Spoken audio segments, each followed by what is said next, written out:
I noticed that all the heads of offices invited are present today. May I know why the head of the PNP is not present? I hope it will not establish a precedence of the chief PNP not attending the invitation given by Congress. Who is the representative of the PNP now? You are now recognized. Good morning, sir. Brigadier General Christopher De La Cruz, sir. As we all know, sir, the PNP assumed this office yesterday. Police Lieutenant General Tensional Nartates. And before I came here, I went to his office and sought the guidance. And at that time, sir, still preoccupied with a lot of things, being today his first day of office. So I'd like to ask the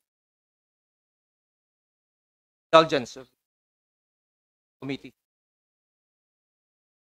May I know, Mr. Chair, Chairman Acop. if the representative of the Chief of the Philippine National Police who is authorized to answer for in behalf of the organization. PNP, you are recognized again. For that particular task, sir, I have to clear with my chief to the actual amount used for scholarship programs for the PNP. Sige. Attorney Kalinisan, may gusto kayo sabihin. Tama po kayo, Mr. Chair, na may pondo po. May pondo po sa trust fund po ng PNP at sufficient po yun. Ang problema lang po... Mr. Vice Chair, iba po yung trust fund. It's known as Provident Fund and it has a single purpose before. Yung trust receipt fund sila iba. Iba rin yun. I know the existence of this simply because kami po ang nagtayo noon ni Senator Lacson nito eh. Kaya binabantayan ko ako tuwing budget hearing kung ano nangyayari.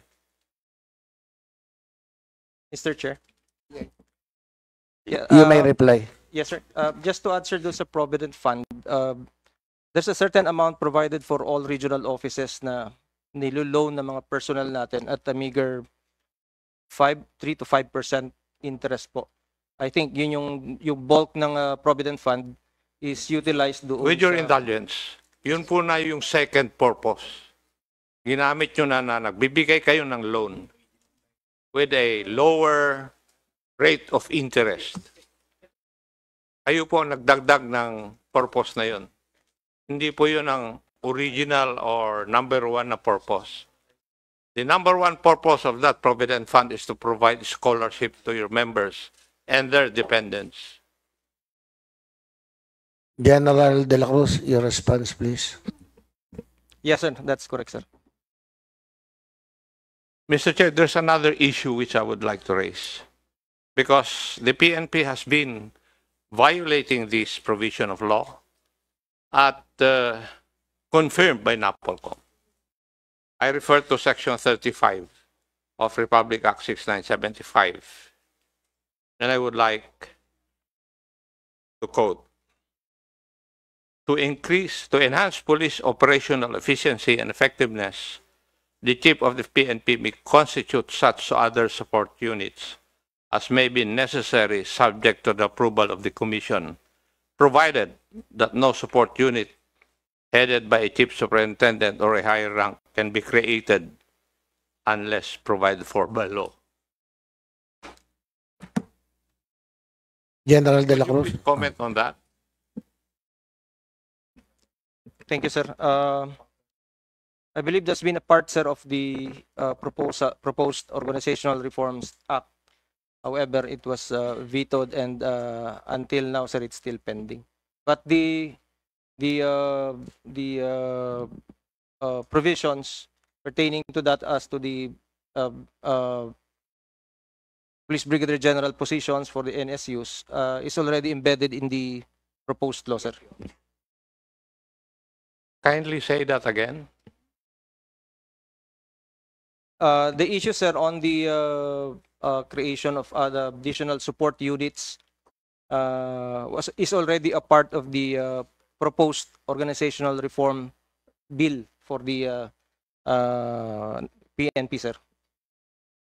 However, unfortunately, it was vetoed in the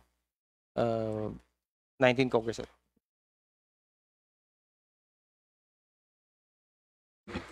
What does NAPOLCOM say about it? I agree with your observation, Mr. Chair, that that is a long-standing problem. That is why I believe when before I arrived in NAPOLCOM, there was a proposal or a proposed legislation for modernization of the Philippine National Police in effect to affirm or confirm the current situation, Mr. Chair. So tama po kayo na meron nga pong mga ibang units po na might be questionable or questioned. That's why there's a need for further legislation, Mr. Chair. Congressman Acop. Thank you, Mr. Chair. I'm happy that the new Vice Chairman of the NAPOLCOM realizes this. The members of the Philippine National Police are also governed by the Civil Service Law on discipline. Tama po ba? That is correct, Mr. Chair. Hindi po ba masyadong maluwag para sa isang uniform service yung disciplinary rules of the civil service? Sa What do you tingin mean po po ninyo? masyadong maluwag, Mr. Chair? Ha?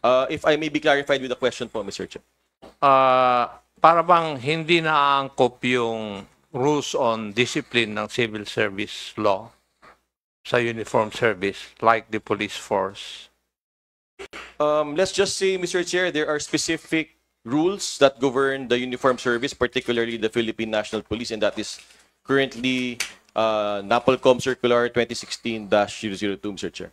So there's a specific rule, not just the RRACs, which is used by the civil service. Mr. Chair. Yeah, I know. But Sige, Congressman Acop. kasi from my experience, yung police kasi na gumawa ng kasalanan or violate the law, ang pinakamarami pong kaso sa uniform service ay yung police. The Coast Guard ko, konti ang kanilang mga kaso. Yung members ng Armed Forces of the Philippines ko, konti ang kaso.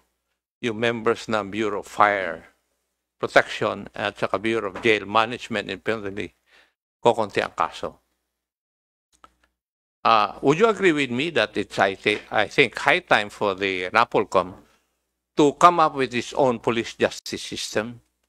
Under the charter of the Philippine Coast Guard, they have adopted the military justice system that's provided for by the law, by their charter. So, siguro kailangan mas magkaroon yung police, national police ng sarili nilang police justice system similar to the military justice system. Siguro para akuan. Sa akin kasi, parang walang certainty of punishment yung mga members ng police force na gumagawa ng kalokohan. Kaya nauulit-ulit. Would you agree with that, Mr. Vice Chair? I agree, Mr. Chair. In fact, if I may be allowed to also venture another answer, isa po sa rason din ho, mabagal nga po ang disposition ng kaso. Yung pong napansin ho namin ng commission nung pong kami po ay nandoon, sadly nga ako, meron pong 10, 12, 15, 20, 22, 25 years na kaso po sa NAPOLCOM. And we are saying no to that. That is terrible. Yun po ang real state of facts. So right now, ang utos nga ho natin, Mr. Chair, i-zero ho lahat yan. Yung libo-libong kasong yan, by end of the year, dapat po ma-zero yan. Kasi kung nangyayari, may kaso na yung police, inabot na ng taon, dekada, nandiyan pa rin yung police eh. It's very unsafe to have a rogue cop wearing a uniform, having a badge, having a gun. And dapat din po, yung po mga bagong kaso, mabilis. At ipakita ho natin sa publiko na mabilis po ang disposisyon ng kaso. So ang pangako ho namin, lahat po ng kaso, susubukan ho namin tapusin ng 60 days, 60 days po, Mr. Chair.